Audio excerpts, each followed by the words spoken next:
The enveloper, which we're also going to find within the dynamics folder, allows you to sort of transiently design the processes that you're passing through it, the signals that you're passing through it.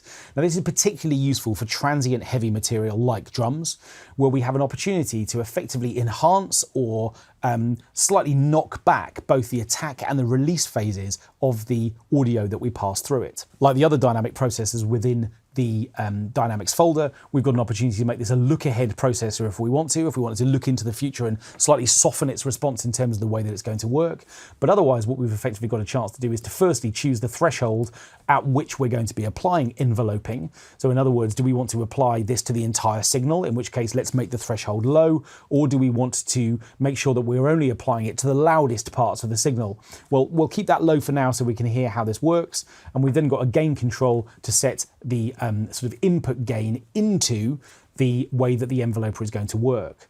But the main controls are the attack and the release time. And what these are going to allow us to do is to effectively decide how the speed of the attack and release phases are going to be governed. Now, the moment we do that and we increase gain, what we're going to discover is that we have an opportunity to enhance the attack time and control how long that enhancement is going to last.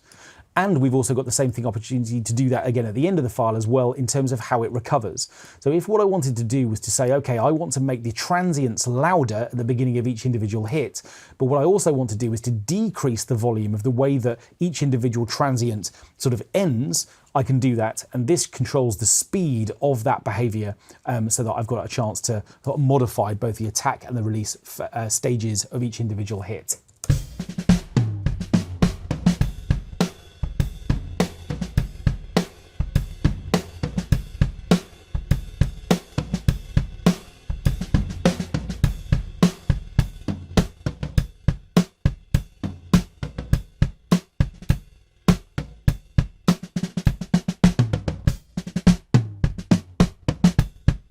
Okay, so there's a really extreme form of enveloping. What we've done is to significantly sort of boost gain at the attack phase at the same time as massively decreasing gain at the release phase. So let's look at something slightly less extreme. What I'm going to do is to back down the amount of attack and bring in some of those lost transients at the end. But what we can do here is to make something that is going to be much punchier from a drum perspective.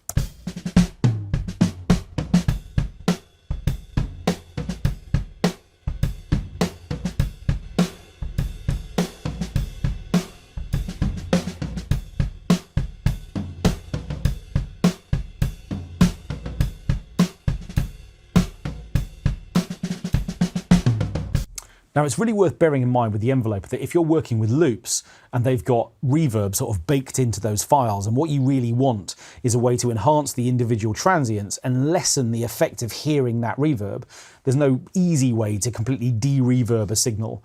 And the enveloper is actually a way that you can go about beginning that process by adding a little bit more extra weight into the individual attack portion of each individual hit, at the same time as lessening the way that we're hearing sort of inter-peak moments. Effectively, what we can do is to just add a little bit more punch and lose some of the kind of bloated, sustained weight that can sometimes come from working with loops that are just a little bit over-reverberant.